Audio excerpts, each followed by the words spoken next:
আমার ধারণা এই আন্দোলনে এখন অনেক লোক তৈরি হচ্ছে দেশে বিদেশে যারা প্রতিটা মুহূর্তে এদেরকে মিসগাইড করতেছে, এটা আমার ধারণা, ভুলও হইতে পারে। যদি মিসগাইড না করে থাকে তাহলে দল তো করতেই পারে, কোনো অসুবিধা নেই, ওয়েলকাম। রাজনৈতিক দল করবে, আসবে, রাজনৈতিক দল করার আগে তো তড়িঘড়ি করে ঘোষণার কিছু নেই তো। আমরা দেশ স্বাধীনের পরে ক্ষমতার সঙ্গেই ছিলাম। দেখেন মুক্তিযুদ্ধ সম্পন্ন হলো, আমাদের পক্ষ থেকে বঙ্গবন্ধুকে সে সময় বলা হলো যে সংস্কার, নতুন দেশ, নতুন আকাঙ্ক্ষা তৈরি হয়েছে, আইন কানুন বদল করতে হবে। এই আইন কানুন বদল করতে হবে, বঙ্গবন্ধু পুরনো আইন কানুনই রয়ে গেলেন, যার কারণে তো বিতর্কটা হয়ে গেল। আমরা ক্ষমতা ছেড়ে আলাদা জায়গা নিলাম। আমরা কতটুকু সফল হয়েছি আসলে ভবিষ্যৎ বলবো, আমরা জাসদের কথা, কিন্তু আমরা ক্ষমতার থেকে বেরিয়ে আসছি, ক্ষমতার সঙ্গে লেনদেন করে আমরা রাজনীতি করতে চাই না, জনগণের পক্ষে থাকতে আসি। তো জনগণের পক্ষে যদি থাকতে হয়, তাই না, তাহলে ইয়েস, ক্ষমতা থেকে কুইট করেন, জনগণের পক্ষে আসেন। আমরা অপরাপর রাজনৈতিক দল যারা আছে, হ্যাঁ, যারা সত্যি একটা ভালো নির্বাচন চাই, যারা সংস্কার চাই, let us raise common voice. তাহলে ক্ষমতাও থাকবেন, দলও করবেন, তাই না। তো এই তো বিপ্লব বলা যাবে না, বিপ্লব তো বলাই যাবে না, এই অভ্যুত্থানের মূল স্পিরিটই তো নষ্ট হয়ে যাবে। আমি বলতে চাচ্ছি কথাটা, বর্তমান যারা যে ছাত্রদের দলটা করছে, দলে আমার ধারণা এরকম বিভিন্ন দিক থেকে বিভিন্ন কথাবার্তার কারণে ওনারা এখনও কংক্রিট নির্দিষ্ট কোনো কর্মসূচি ঠিক করতে পারে না। যদি কর্মসূচি নির্দিষ্ট হয়, জনকল্যাণমুখী হয়, ঘোষণাপত্র যদি দেয়, ডেফিনেটলি রাজনৈতিক শক্তির সঙ্গে তো লেনদেন হবেই, এবং সেই নির্বাচনে সমঝোতা হতে পারে, কোনো অসুবিধা নেই। বিগত 15 বছরের শাসনের কারণে এখানে রাজনীতিতে ভালো ছেলেগুলো আসতে চায় না। ছাত্র রাজনীতি ছিলই না, একদম ছাত্র রাজনীতিকে লাঠিয়াল বানিয়ে ফেলছিল। সেই ক্ষেত্রে ছাত্র রাজনীতি লাঠিয়াল না হয়, যদি ছাত্র রাজনীতি ক্রিয়াশীল ছাত্র রাজনীতি হয়, অতীতে যেরকম আমাদের জাতির প্রয়োজনে ছাত্ররা জাতির দায়িত্বটা কাঁধে নিয়ে যেমন সংগ্রাম করছে যুগে যুগে আমাদের, ঠিক সেরকমই ছাত্ররা এবার সংগ্রামটাকে আমি বলবো গৌরবান্বিত দিক, গৌরবের দিক। কিন্তু এই গৌরবের মধ্যে তো কিছু কালিমালিপ্ত তো হয়েই গেছে। যেমন ধরেন, আমি বলি 6 মাস পরে এই যে ভাঙচুর যেটা হলো, 6 মাস পরে রাতের অন্ধকারে আপনি দিনের বেলায় বুলডোজিং যেটা হলো, আমি বলি এই আন্দোলনটার গৌরবের দিক থেকে কালিমালিপ্ত করছে। গৌরবের দিক যেমন ছিল, এখানে দেখেন যে পুলিশের অফিসার বলতেছে যে স্যার হোম মিনিস্টারকে যে একটা গুলিতে একটাই মরে, বাকি যায় না। অথবা আবু সাইদ যে মারা গেল, বুকটা পেতে দিছে, আমাদের সময় ছাত্র দিল্লি হনুস দুরস সবাইকে মেপে মেপে পা রাখতে হবে। বর্তমানে যে সরকারের পক্ষ থেকে আমি একটু সুযুক্ত করি ওনার কথায়, যেটা হচ্ছে যে ইউনূস সাহেব সরকারের, উনি একটা নোবেল লরিয়েট লোক, গোটা বিশ্বে উনি একটা সম্মানীয় লোক, আমাদের কাছেও সম্মানীয় ব্যক্তিত্ব। কিন্তু ওনার উপদেষ্টা পরিষদের ব্যক্তিবর্গ তো বিভিন্ন কথা বলেছে, এবং পাবলিক বিশ্বাস করে প্রতি মাসে মাসে এলাকায় বিশ্বাস করে ইউনূস সাহেব ভোট করবে না, ইউনূস সাহেব অধীনে ভোট হবে না, পাবলিক বিশ্বাস করে। এটা কেন কয় দল করবে, ওই যে স্থানীয় সরকার আগে চায়, ওই যে জামাত বলে, বুঝছেন না, তো ফলে ভোট তো হবে না তাড়াতাড়ি। দেখেন তাহলে পাবলিকের, আমি কিন্তু মনে করি পাবলিকের এই যে ধারণাটা, পাবলিকের ধারণা কিন্তু এমনি হয় না। যেমন আমার দাদা কইতো যে প্রাকৃতিক দুর্যোগ হলে আগে পশু পাখির দিকে তাকাবা, দেখবা যে ওরা কীরকম, ওর নেচারটা ওদের কীরকম হয়, তাড়াতাড়ি ঘরে ফিরে বা চিৎকার করে, তাই না। তো ঠিক সেরকমই পাবলিক কিন্তু ঠিকই বুঝে, ইভেন কি মস্তান যারা থাকে, বুঝছেন, মস্তানরাও বুঝে, বুঝে সরকার কোন দিকে যাবে কোন দিকে যাবে না। দেখবেন না মস্তানরা তাড়াতাড়ি সরকারের সঙ্গে যুক্ত হয় না, যে দলটা ক্ষমতায় আসবে। আমি দেখছি, প্রতিবারই দেখছি যে যখনই কোনো পরিবর্তন হবে তখন মস্তানরা আগের থেকেই ওই পরিবর্তনের পক্ষে যুক্ত হয়ে যাবে। তো এখন বাংলাদেশে বর্তমান সময়ে এখানটায় বিরাট একটা আন্দোলনের পরে এত হাজারের উপর শহীদ হয়েছে, এখানটায় 20,000-এর মতো আহত লোক আছে, তাই না। সেই জায়গায় দাঁড়িয়ে এটার আমরা এর আগের আন্দোলনে আমাদের অর্জন আছে, কিন্তু আমরা পুরো সফল হই নাই। আমরা চাই আন্দোলনের পুরো দিকটা সফল হওয়ার কোনো ছাত্রদেরকে অবশ্যই ধৈর্য নিয়েই আগাইতে হবে, তড়িঘড়ির কোনো বিষয় নেই এই জায়গায়। নিশ্চয়ই আমরা কথা বলছি অ্যাডভোকেট সুব্রত চৌধুরী এবং জনাব নাজমুল হক প্রধান, দুজনই রাজনীতিবিদ। আমরা ধৈর্যহারা হওয়া যাবে না, যেরকম ছাত্রদের কথা বলেছে, আমি রাজনৈতিক নেতা আমার দাদা সুব্রত চৌধুরী রয়েছেন, রাজনৈতিক নেতৃবৃন্দকেও আমরা ধৈর্যহারা হতে দেখতে চাই না। আমরা চাই যে নবীন প্রবীণ মিনে বাংলাদেশের যে গণ অভ্যুত্থানের মাধ্যমে স্বৈরাচারের পতন ঘটেছে, ফ্যাসিস্টের পতন ঘটেছে, সেই পতিত সরকার যাতে কোনোভাবে আবার মাথাচাড়া দিতে না পারে। গণফোরামের নির্বাহী সভাপতি এবং একই সাথে রয়েছেন জাতীয় সমাজতান্ত্রিক দল বাংলাদেশ জাসদের সাধারণ সম্পাদক জনাব নাজমুল হক প্রধান রয়েছেন আমাদের সাথে। আমরা প্রধান বাড়ির কাছ থেকে অনেক কিছু শুনলাম, এবং একটা বিষয় আমার কাছে বেশ ইন্টারেস্টিং মনে হলো যে আমরা ঝড় বৃষ্টি বা কিছু হওয়ার আগে এই পশু পাখি দেখলেই বোঝা যায় যে আসলে কি ঝড় আসছে কি বা কোনো এই ধরনের ঘূর্ণিঝড়ের আশঙ্কা আছে কিনা। আমি দাদা আপনার কাছে আসি, আমরা আসলে এই যে নতুন রাজনৈতিক দলটা হলো, আমরা দেখলাম যে বিএনপি জামাত তারা সেখানে উপস্থিত হলো, তারা স্বাগত জানানোর পরবর্তীতে বেরিয়ে গিয়ে বললো সেখানে নতুন কিছু পায়নি। কিন্তু একটা বিষয় হচ্ছে নবীন প্রবীণের সমন্বয় তো কিছুটা দরকার আছে কিনা সেটি একটু আপনি ভেবে দেখবেন। আরেকটি যে বিষয়টি সেটি হচ্ছে যে এই রাজনীতির ক্ষেত্রে নতুন ছাত্র নেতৃত্ব দেওয়ার জন্য যারা আসছেন তারা হয়তো একটু সময় নেবেন, তারা বুঝবেন, বুঝার পরে আপনাদের পক্ষ থেকে তাদেরকে কী সহযোগিতার হাত বাড়াতে চান আপনারা মনে করেন যে না আমাদের ছেলেরা আমাদের তরুণরা আসুক না রাজনীতিতে, আপনি কি? না, সবাই তো তাদেরকে স্বাগত দিয়েছে, তাই না?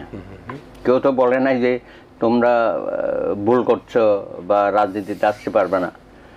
তো রাজনৈতিক দল করা, রাজনীতি করা, এটা তো সকলেরই অধিকার আছে। তা আমি যে কথাটা বারবার বলি, এটা ভবিষ্যৎ বলবে, ইতিহাস বলবে। 52 ভাষা আন্দোলনে যারা অগ্রভাগে ছিল এবং একটা সফল আন্দোলন করেছে, ছাত্ররা রক্ত দিয়েছে, তো সে সময়ের ছাত্র নেতারা কিন্তু ওইভাবে রাজনীতিতে চলে আসে না, রাজনৈতিক দল। পরবর্তী পর্যায়ে অনেকে বিখ্যাত রাজনীতিবিদ হয়েছে, গোলাম আজম তো ছিল, বদরুদ্দিন ওমর, অলিয়াহাদ। একইভাবে 62-তেও দেখেন শিক্ষা আন্দোলন করলো, তারা কিন্তু এসে সরাসরি রাজনৈতিক দল, কেউ কেউ হয়তো করেছে পরে। 69-এর মহান গণ অভ্যুত্থানও যারা ছিল, আমরাও ছিলাম, হ্যাঁ, সবাই মিলে তো আমরা গিয়ে একটা রাজনৈতিক দল করলাম, বা ক্ষমতার অংশীদারিত্ব হবে, বা 70-এর নির্বাচনে আমরা সবাই গিয়ে সেরকম পপুলারিটি ছিল। কিন্তু 11 দফা আন্দোলনে যারা শীর্ষ নেতা ছিল, অসাধারণ জনপ্রিয়তা তাদের। তারপরে আসেন 71-এর মহান মুক্তিযুদ্ধে, হ্যাঁ, আমরা যারা যুদ্ধ শেষ করে লেখাপড়ায় চলে গেলাম স্কুল কলেজ বা বিশ্ববিদ্যালয়ে, তো আমাদের মধ্যে তো ওরকম আকাঙ্ক্ষা ছিল না যে এত বিশাল একটা ঘটনা আমরা ঘটালাম, সারা বিশ্বকে দেখিয়ে দিলাম, তো এখন আসেন আমরা ক্ষমতার অংশীদারিত্ব হই বা রাজনৈতিক দল করি। তো এদেরকে এই কথাটাই আমি বলি, ভাই অতীতে তো ছাত্ররাই আন্দোলন করেছে, সফল হয়েছে, অনেক ত্যাগ তিতিক্ষা তাদের ছিল। তো আমরা ভেবেছিলাম যে গত 15-17 বছর তো ভাই আপনাদের তো ওইভাবে আমরা দেখি নাই ছাত্রদেরকে, হ্যাঁ, আপনারা অনেকেই তো বিভিন্ন দলের মধ্যে সম্পৃক্ত হয়ে গেছিলেন। এখন যারা বলে যে আমরা তো ছাত্র শিবির করি, আমরা ছাত্র শক্তি করি, আমরা ওইটা করি, আমরা ছাত্রলীগের মধ্যেই ঢুকে গেছি, তার মানে কি আপনারা ওখানে ঢুকে যারা একটু আন্দোলন সংগ্রাম করতে চাইছিল তাদের বিরুদ্ধে ছিলেন? কতবার মারছে ছাত্র ইউনিয়নকে, সমাজতান্ত্রিক ছাত্র ফ্রন্ট, ছাত্র ফেডারেশনকে, এগুলো তো আমাদের চোখের সামনেই দেখলাম। তা আপনারা তো তখন ওদের সাথেই কাজ করেছে, লাঠিয়াল বাহিনী, হুন্ডা বাহিনী, হাতুড়ি বাহিনী, হেলমেট বাহিনী, হ্যাঁ, হেলমেট বাহিনী, এই যে আপনার সড়ক আন্দোলনে আপনারা ইমিডিয়েটলি চাকসু ইকসুর ইলেকশনগুলো করেন, সেখান থেকে ছাত্র নেতা আরও বেরিয়ে আসুক শত শত।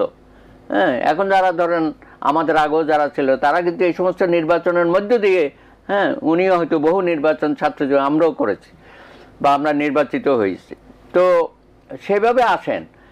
কিন্তু হঠাৎ করে আপনারা, এখন তো বয়স কম আপনাদের, হ্যাঁ, এবং যিনি সভাপতি বা আহ্বায়কের দায়িত্ব পালন করছেন কতই বা বয়স হবে। যাই হোক, আপনাদের সিনসিয়ারিটির কোনো অভাব নাই, কিন্তু বলছি যে এখন যেভাবে আপনারা বেছে নিলেন, হ্যাঁ, কিন্তু অতীত ইতিহাস আমাদের তো সেটা বলে না। আরেকটা আপনাদের সম্পর্কে যেটা বলা হচ্ছে যে আপনারা ক্ষমতার খুব কাছাকাছি, ওখান থেকে একজন চলে আসছে, আরও 2জন রয়ে গেছে, ভবিষ্যতে তারা কী করবে সেটাও জানি না। ইউনূস সাহেবও ভুল করে একবার বলে দিল ছাত্ররা একটা রাজনৈতিক দল করে, এই কথাটা তো আপনার বলার দরকার ছিল না। তারপরেও নানান রকমের কথাবার্তা ইতিমধ্যেই লোকমুখে আমরা শুনতে পাচ্ছি, তার মধ্যে কিছুটা সত্যতাও আছে যে আপনাদের লোকজন বিভিন্ন জায়গায় বিভিন্ন ধরনের অগ্রহণযোগ্য কাজের মধ্যে যুক্ত হয়ে যাচ্ছে, তো সেটা তারও চলতে থাকবে। আপনি যখন একটা রাজনৈতিক শক্তি হিসাবে সামনে চলে আসলেন, তাহলে অন্যান্য রাজনৈতিক দলগুলোর সাথে আপনার কম্পিটিশন শুরু হবে, যেগুলো আওয়ামী লীগের দোসররা বিভিন্ন জায়গায় ছিল বা আওয়ামী লীগেরা করতো দখলবাজির রাজনীতি, হ্যাঁ, এগুলোর মধ্যে তো আপনারাও জড়িয়ে যাবেন এবং জড়ানো স্বাভাবিক। তারপর শুনছি বিভিন্ন অফিস আদালতে ট্রান্সফার ইত্যাদি নিয়ে নানা রকমের, বা কাউকে আপনারা সুরক্ষা দেওয়ারও দায়িত্ব নিয়েছেন স্বৈরাচারের দোসরদের। তো এগুলো কিছুটা রটে, কিছুটা তো বটেই, হ্যাঁ, সুতরাং এখান থেকে তো বেরোনো আপনাদের জন্য সম্ভব না, কারণ আপনারা এখনো সেই ডিসিপ্লিন হয়ে করে তুলতে না। অধিকাংশ তরুণরাই তো আপনাদের সাথে আসছে। না, মাত্র 3 দিন হলো, ডিসিপ্লিন তো সময় লাগবে তো। হ্যাঁ, সময় লাগবে, কিন্তু সেটা আপনারা কন্ট্রোল করতে পারবেন না। কেন যারা এত বড় গণ আন্দোলন সেক্ষেত্রে তাদেরকে যে এই ধরনের, তারপর আপনি বললেন যে আপনাদের কোনো ছাত্র রাজনীতির মধ্যে দলীয় পরিচয় থাকবে না। এখন আপনাদের কিছু একটা অংশ তো ছাত্র সংগঠন ঘোষণা করে দিয়েছে, আমি জানি না আপনাদের সাথে কি সম্পর্ক হবে ভবিষ্যতে। সুতরাং আপনারা মুখে যা বলেন, কাজে তো সেটা দেখা যাচ্ছে।